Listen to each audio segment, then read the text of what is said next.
Орос улбаны улс болон Беларусь улс хамтарсан цэргийн сургуулилт хийж 23 улсын төлөөлөгч нар ажиглагчийн хуваар оролцжээ.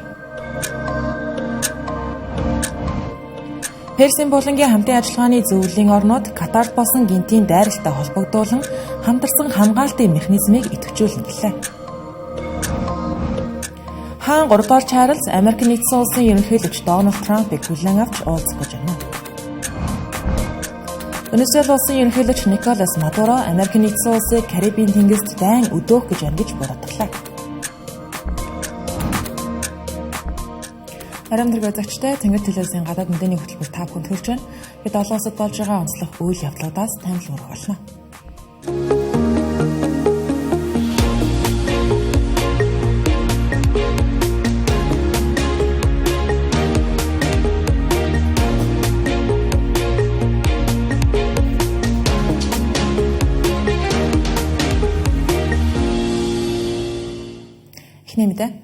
Орос улбаны улсын дронууд НАТОгийн гишүүн улсуудын агаарын хилийг зөрчсөний улмаас тун хурцдмал нөхцөл байдал үүсээд байгаа ийм үед Орос болон Беларусь улс хамтарсан томоохон цэргийн бэлтгэл сургуулилт хийж зарим дэвшилтэд зэгсгүүдэд танилцуулж байгаа нь олон нийтийн анхаарлыг татаж байна. Энэхүү цэргийн хамтарсан бэлтгэл сургуулилтад нийтдээ 7000 орчим цэрэг оролцсон. Тэдний 6000 нь Беларусь улсын цэрэг байсан гэх мэдээлэл. Сургуулалтын үеэр Орос улбаны улсын Архангельск нэртэй цөмийн шумбагч онгоц Баренцийн тэнгисээс калибр пуучингийн туршилтын зохилтыг хийсэн гэж Интерфакс мэдээлж байгаа. Москва болон Минск аль аль нь энэхүү сургуультыг дайралтанд хариу үзүүлэх хамгаалтын шинжтэй гэж тодорхойлж байгаа. Гэвч НАТОгийн зүүн жигүүрийн улс орнууд энэхүү сургуультыг шууд аюуллаа гэж үзэж байна. Өнгөрсөн 7 хоногт Орос улбаны улсын дрон Польш улсын агаарт нэвтэрснээс хойш Польшийн их баригчид болгоомжилж Украины дайнаас хойш хамгийн ойрын илт мөргөлдөөн боллоо гэж анхааруулж байна. Улсынх нь аюулгүй байдалд занал хийлж байгааг НАТОгийн хэмжээнд хэлэлцэхээр хүсэл гаргаад байгаа юм.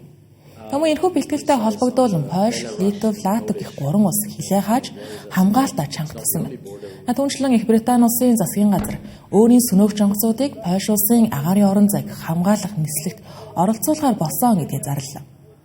Тэгвэл Беларусь улсын батлан хамгаалахын сайд Виктор Хренин НАТОгийн болгоомжлолыг үгүйсгэж бид Балтийн улсууд руу халдан НАТОгийн эсрэг сүрдүүлж байна гэх мэт яриа нь утгагүй зүйлээ гэж хэлсэн байна. Сургуулийн тухайд цааш харах юм бол олон улсын ажиглагчдын оролцоо их байгаа гэдгээр онцлог байна. Беларусь улс хэвлэл мэдээлэл болон гадаадын сэтгүүлчдийг оролцуулаад нийтдээ 23 орны ажиглагчийг оролцуулж байгаа юм байна. Үүнд нь Америк нэгдсэн улсын 2 цэргийн төлөөлөгч хүртэл багтсан байгаа. Энэ нь Украины дайнаас хойш 3 жил гаруй дараа Москвагийн айрамтай хамт сургуультанд Америк нэгдсэн улсын албан ёсны төлөөлөл оролцож байгаа анхны тохиолдол болж байгаа юм. Беларусь улсын хувьд өөрийн хараат байдлаа хадгалсаар байгаа ч гэлээ Америк нэгдсэн улстай харилцаагаа сайжруулахыг зорж байгаа гэдгээ үүнээр үгээр харуулж иж болох юм. Батлан хамгаалахын сайд Хренин Америк нэгдсэн улсын ажиглагчтай сургуультын үеэр гар барьж бидэнд нуух зүйл байхгүй гэж хэлж байгааг олон улсын хэвлэлүүд дамжуулж байна. Тэгвэл эдгээр үйл явдлуудтай зэрэгцсэн Польш улсын гадаад хэргийн сайд Радослав Скорский НАТОгийн улс орнууд Украины дээгүүр нислэг үйлдэж болохгүй гэх хорио тогтоох асуудлыг авч үзхийг албан ёсод санал болгосон байна.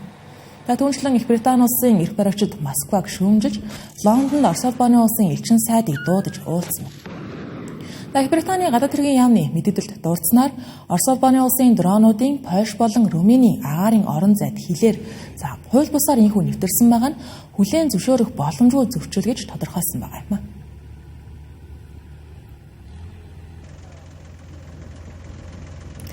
Араб болон Исламын орнуудын удирдагчид Катар улсын нийслэл Доха хотноо Израилийн хийсэн гинтийн халдлагыг хэрэглэхээр яаралтай хуралдлаа.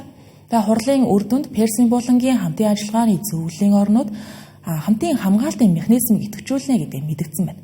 Энэ нь өөрөө энэхүү хурлаас гарч байгаа бодит алхамд тооцогдохуйц үр дүн байна.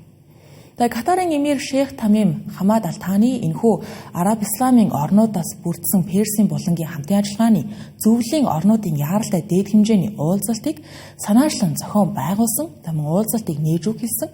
Нээлтээс ихсүүлээд хурал дуусах хүртэл оролцогчид Израилийн Доха хот дахь халдлагыг бүс нутгийг хямрал руу түлхэхийн зэрэгцээ газын зориулсан хямралыг зогсоох шийдвэрлэх хүсэлгүй байгааг нь харуулсан үйлдэл боллоо гэж шүүмжилж байна. Тэр дундаа өөрийн улс нь Израилийн гинтийн хаалгад өртөөд байгаад бухимдсан Эмир Шейх Тамим инхийн хэлэлцээр зуурчлагчийн үүргээр оролцож байгаа улсын тусгаар тогтнолд хаалцсанаар Газа дахь хямрал мөргөлдөөнийг зогсоох хэлэлцээг Израиль улсын эрх баригчид санаатаагаар нурааж байгаа хэрэгэ гэж тодорхойлсон байна. Тэгвэл үргэлжлүүлэн та бүхэнд энэ асуудлаар шинжээчдийн байр суурийг хүргэх гэж байна. Израиль улс өөрөө өөртөө хууль тогтоогч улс мэт ашиглаж олон улсын хууль дүрмийг үл тоомсорлож байна. Тэд бүрэн эрхт тусгаар улсыг бөмбөгдөж болно. Зуучлагчийн үүрэг гүйцэтгэж байгаа орныг ч бөмбөгдөж болно гэж бодож байна. Мөн мөргөлдөөний эсрэг талаас хэлэлцээрт оролцож байгаа хүмүүсийг нэгэн зэрэг онилж энэ бүхнээс ямарч хариуцлагагүй мултарч чадаж байна. Яг л олон улсын хууль дүрм журам тэдэнд үйлчилдэггүй юм шиг. Гэхдээ энэ удаад дэлхийн нийт олон улсын хамтын нийгэмлэгүүд тэнцвэртэй шудраг дэг журмыг шаардах цаг болсныг ойлгож хэдийнэ дөрвтэй арга хэмжээ аваад эхэлсэн. Олон улсын хууль гэрээ хэлэлцээр бүгдэд ижил үйлчлэх ёстой шүү дээ. Гол асуудал нь Америк нэгдсэн улсад байна.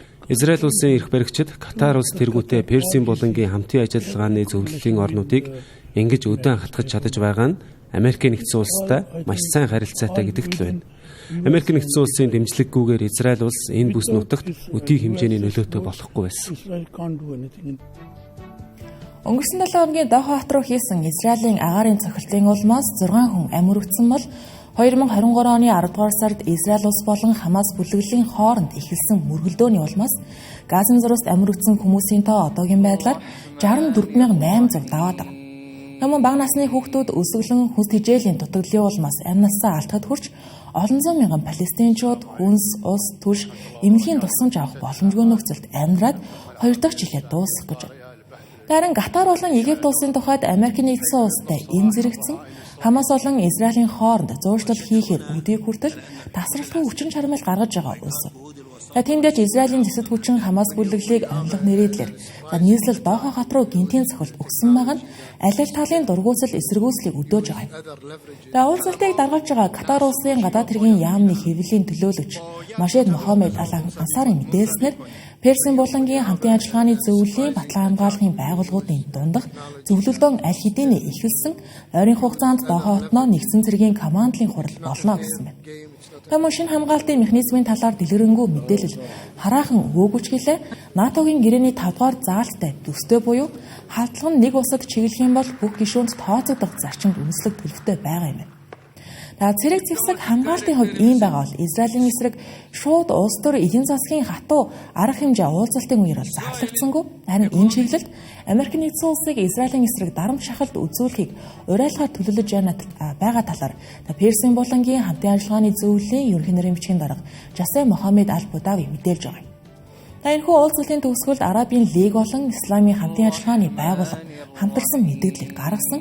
Энэхүү хамтарсан мэдээлэлд Катарын эсрэг Израилийн хууль бус дайралтыг буруутгаж Дохаг бүрэн дэмжиж байгаа гэдгийг илэрхийлсэн байна. Мөн Катарын зуучлалын үүргийг хөндрөөрмөлж ямар ч нэмэлт бүрэнгийллийг зүтгэх боломжгүй гэдгийг онцолсон байна. Түүнчлэн зарим улсууд илүү хүчтэй байр суурь илэрхийлсэн байгааг дурдъя. Тухайлбал Турк улсын ерөнхийлөгч Режеп Тайип Эрдоган эдийн засгийн дарамт үзүүлэхийг санал болгосон. Мөн Израилийн удирдагчдыг олон улсын шүүхэд татахыг уриалсан байна. Харин Египт улсын ерөнхийлөгч Абдел Фатах Ал-Сиси Катарын газар нутагт хийсэн товтлогоог олон улсын хуулийг бүдүүлгээр зөрчсөн ноцтой үйлдэлээ гэж тодорхойлсон бол Пакистаны зүгээс нэгдсэн үндэсний байгууллагаас Израилийг түлхэгзүүлэхийг хүсэж хамтарсан ажиллагааны хүчин байгуулахыг санал болгосон байна. Ташин дуртад Америк нэгдсэн улсын төрийн нарийн бичгийн дарга Марко Рубио энэ үеэр Израиль улсад айлчилж байгаа. Ихтэй Беньямин Нетаньяхутай уулзсан. Ерөнхийлөгч Дональд Трампын тухайд Израиль улс Катар руу дахин дайрахгүй гэж байгаач баталгаа байхгүй. Катарын тал Америк нэгдсэн улстай ойр хамтран ажиллаж байгаа гэдгийг хэлсэн. Ерөнхий сайд гадаад хэргийн сайд Шейх Мохаммед бин Абдулрахман өнгөрсөн 7 хоногт Нью-Йоркт үр дүнтэй уулзалтуудыг Америк нэгдсэн улсын дипломатуудтай хийсэн гэдэг нь мэдээж байгаа. Тэгвэл Марко Рубиогийн хувьд өнөөдөр Доха хотноо ажиллах юм байна.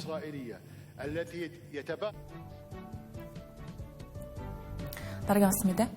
Америк нэгдсэн улсын ерөнхийлөгч Дональд Трамп, түүний эхнэр Мелания Трамп нар өнөө орой Британи улсад хүрэлцэн ирж 2 өдрийн төрийн айлчлалаа хийх гэж байна. Тэднийг хаан Чарльз болон хатан Камила нар хүлээн авч уулзах юм. Британи улсад төрийн айлчлалыг хаан зохион байгуулдаг. Энэ үеэр улс орон зочин удирдагчийг ёсол төгөлдөр хүлээн авч ёслолын ажиллагааг явуулдаг ба. Тэгээ айшлал зөвхөн хааны урилгаар засгийн газрын зөвлөмжийн дагуу зохион байгуулагддаг онцлогтой. Харин Австрали, Канада зэрэг Их Британийн хамтын нөхөрлөлийн улсуудынхад хаантайгаа төрийн тэргүүнээр хуваалцдаг учраас ийм айлчлалыг хийдэггүй юм. Энэ удаад ерөнхийлөгч Дональд Трамп болон тэргүүн хадагтай хааны гэр бүлийн хүндэтгэлийг бүрэн хэмжээгээр хүлээн авна. Хав гарагийн үдэш Виндзорын ордонд 150 орчим зочин оролцох төрийн зоогийг барих байна. Их Британи дахь төрийн айлчлалын давтамжийг харах юм бол жилд 1-2 удаа төрийн айлчлал зохион байгуулагддаг бол хаан өөрөө мөн гадаад улс орнуудтай төстэй тоогоор айлчлал хийдэг. Хатан хаан 2 дугаар Элизабетийг харах юм бол 1962 оноос хойш 2022 оны хүртэл 112 төрлийн айлчлалыг Их Британд зохион байгуулж 89 удаа гадаад улс орнуудад төрийн айлчлал хийж байсан юм. Дарин энэ оны тухайд хамгийн сүүлд Франц улсын ерөнхийлөгч Эммануэль Макрон өнгөрсөн 7 дугаар сард төрийн айлчлал хийж хаан Чарльзтай уулзсан байдаг. Дональд Трампын өмнөх айлчлалуудыг харах юм бол тэрээр 2019 онд түүний анхны ерөнхийлөгчийн бүрэн эрхийн хугацаанд Хатан хаан 2 дугаар Элизабеттэй түүнийг төрийн айлчлалаар хүлээн авч уулзаж байсан. Давтан төрийн айлчлал хийх нь тун ховор байдаг ч гэлээ. Энэ оны 2 дугаар сард ерөнхий сайд Кир Стармер цагаан ордонд хааны урилгыг биечлэн Дональд Трампд гардуулсан юм. Энэ пүрэв гарагт Дональд Трамп Чекерс ордонд ерөнхий сайд Кир Стармертай биечлэн уулзсан. Энэ үеэрээ хамтарсан хэвлэлийн баг хурал хийхэд төлөвлөсөн байна. Энэ үеэр тэд чирчээлийн архивтай танилцж бизнес эрхлэгчдийг оролцуулсан хүлээн авалтанд оролцсон. Харин тэргүүн хадагтай Меланигийн хувьд Виндзорт үлдэж хатан Камила болон Вэлсинг гэж Кэтринтэй хамт скаутын холбооны арга хэмжээнд оролцох юм байна. Дашин дуртад энэхүү айлчлалын үеэр эсэргүүцлийн жагсаал болохоор төлөвлөгдсөн байна. Мягмар гарагт Виндзорын төв гудамжинд, Лав гарагт Лондон жагсаал болж парламентын талбайд хүрч маадгүй гэсэн таамаглал. Аюулгүй байдлыг хангахын тулд бүх жагсаалаас ангид ордны доторх ёслолын талбайд арга хэмжээнд явагдана. Дональд Трампын айлчлалын улс төрийн ач холбогдлыг харах юм бол төрийн айлчлал нь зөвхөн ёслол биш, улс төрийн хэрэгсэл болж чаддаг. Кир Стармер энэхүү урилгыг Дональд Трамптай харилцаагаа бэхжүүлэх дипломат арга хэрэгсэл болгон ашиглаж байна гэж улс төр шинжээчид дүгнэж байна. Одоогоор Их Британий гадаад бодлогын гол зорилго нь Украинд дэмжлэгийг баттгах, Дональд Трампыг Орос улсын улсын ерөнхийлөгч Владимир Путиний эсрэг илүү дарамт үзүүлэхэд ятгах явдал байгаа. Гэхдээ Газа дахь дайны хувьд Их Британи улс Америкийн нэгдсэн улсаас өөр байр суурьтай. Израиль бодлогоо өөрчлөхгүй бол Палестиныг улс гэж хүлээн зөвшөөрнө гэсэн байр суурьтай байдаг тодруулах юм байна. Дотоод асуудлуудын тухайд хоёр улсын тарифын хувь хэмжээг дахин бууруулахыг ерөнхий сайд Кир Стармер зоржиж болох юм.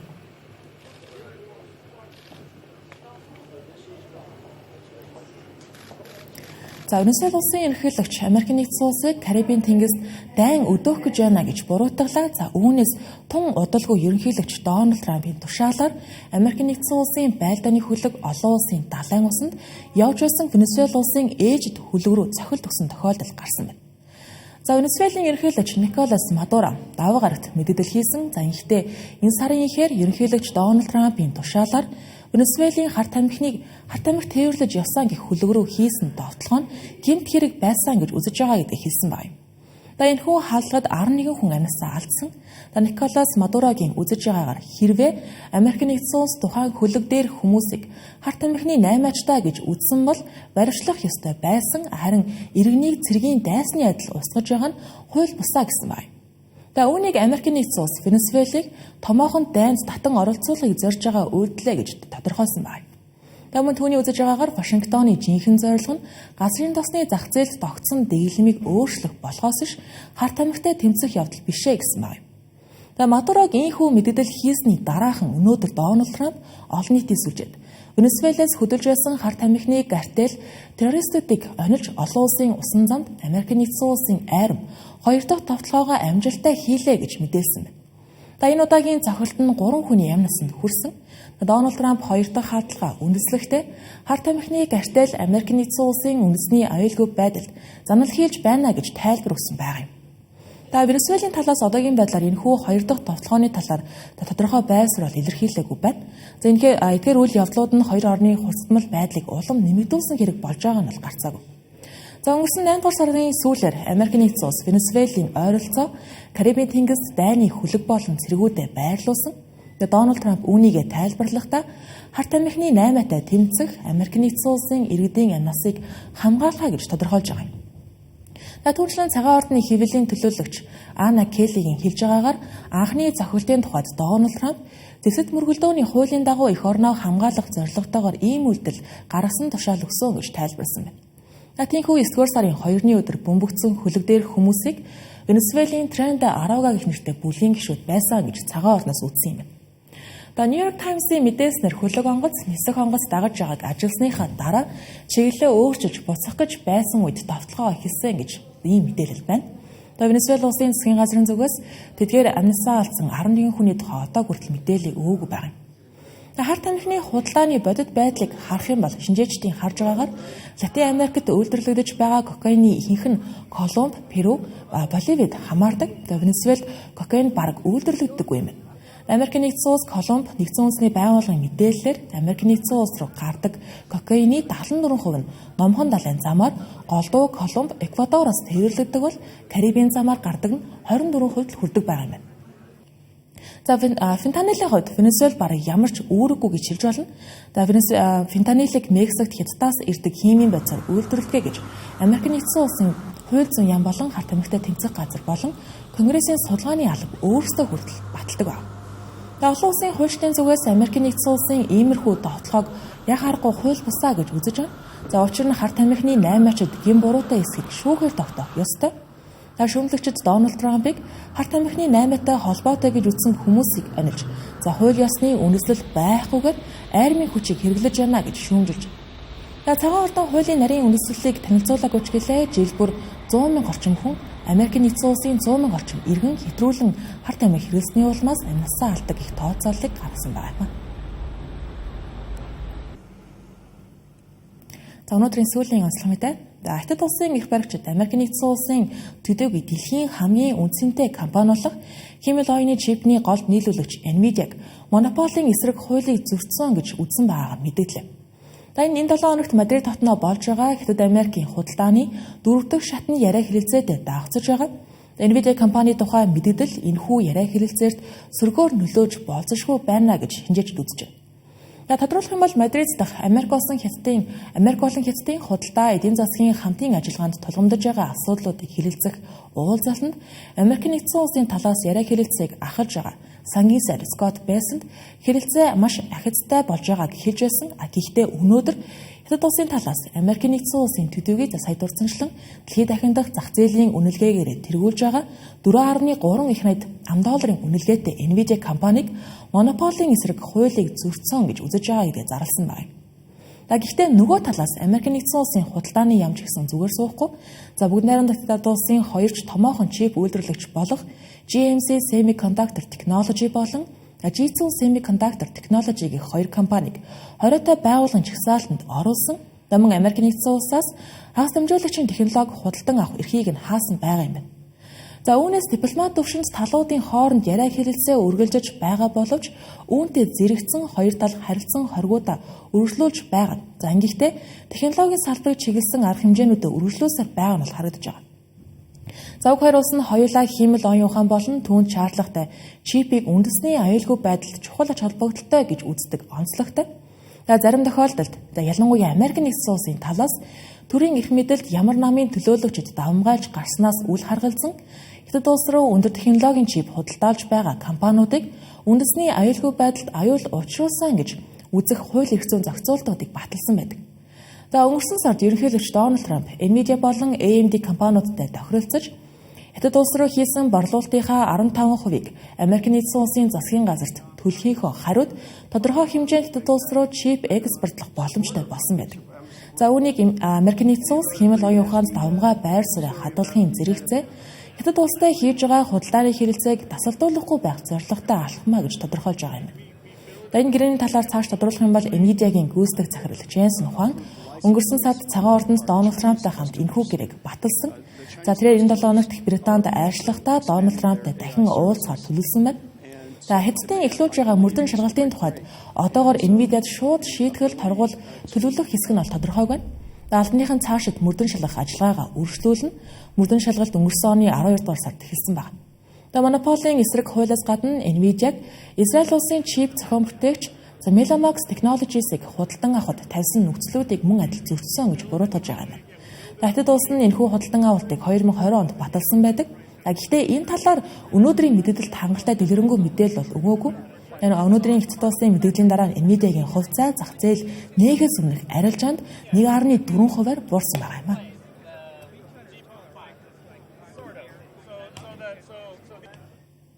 Мэдээ үргэлжлүүлж байна. Энэсээ би зарим мэдээллийг товчоор багцлан өргөх болно.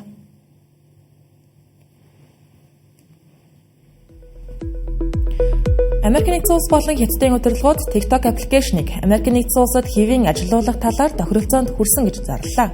Сангийн сайд Скот Бейсэнд хэлж байгаагаар зарчмын хувьд тохиролцоонд хүрсэн энэ 7 хоногийн баасан гарагт ерөнхийлөгч Дональд Трамп Хятад улсын дарга Ши Жинпинтэй эцсийн яриа хэлэлцээг хийхээр төлөвлөсөн гэлээ. Америк нэгдсэн улсын дэмжлэгтэй худалдан авагчийг албан ёсоор нэрлээгүйч Oracle компани удирдах зөвлөлийн дарга Ларри Эллисон байх гэж таамаглаж байна. Бүгд найрамдагчид болон цөөн тооны атжилсан намын гишүүд Капитол цуглаж Чарли Киркийн дурсгалд хүндэтгэл үзүүллээ. Төлөөлөгчдийн танхимын дарга Майк Джонсон улс төрийн хэрэгцүүлэхийг соёлтой хүндэтгэлтэй байлгахыг уриалсан байна. Харин ерөнхийлөгч Дональд Трамп болон түүний захиргааныхан улс төрийн хэд зүүнний үзэлтнүүдийн эсрэг арга хэмжээ авч эхлэхэд зарлалаа. Tesla компаниг гүйцэтгэх захирал Elon Musk компанийхаа ойролцоогоор $1 тэрбум $1 хувьцааг худалдан авснаа зарлалаа. Хөрөнгийн биржид бүртгэгдсэн баримтад дурдсанаар тэрээр $257 сая хувьцааг нэг бүрийг нь $372-оос $396 хооронд худалдан авсан байна. Энэ нь 2020 оноос хойш Elon Musk-ийн анх удаа нээлттэй зах зээл дээр Tesla компани хувьцааг худалдан авсан тохиолдол болж байгаа юм. Ромын Пап 14-р Леогийн нийтлэгдсэн ярилцлагад Ватикан, Орос болон Украинийн хоорондын ихэнх хэлэлцээг зуршлах магадлал бага гэж мэдээллээ. Тэрээр их тайвныг дэмжих тухай ариун сүмийн дуу хоолой болон зуршлагчийн үүрэг хоёр нь ялгаатай, зуршлагчийн хувьд бодит боломж хязгаарлагдмал гэж тайлбарсан байна. Энэ оны 5 дугаар сард Америк нэгдсэн улсаас сонгогдсон анхны пап болсон Лео Ватикан аль нэг талд ороогүй төвийг сагсан байр суурийг хадгалахын төлөө хичээж байгаа гэлээ. Би та бүхэнд олоосод болж байгаа онцлог үйл явдлуудаас таймлан хүргэлээ. Маргаашийн гадаад мэдээлгээрээ эргүүлцгээе.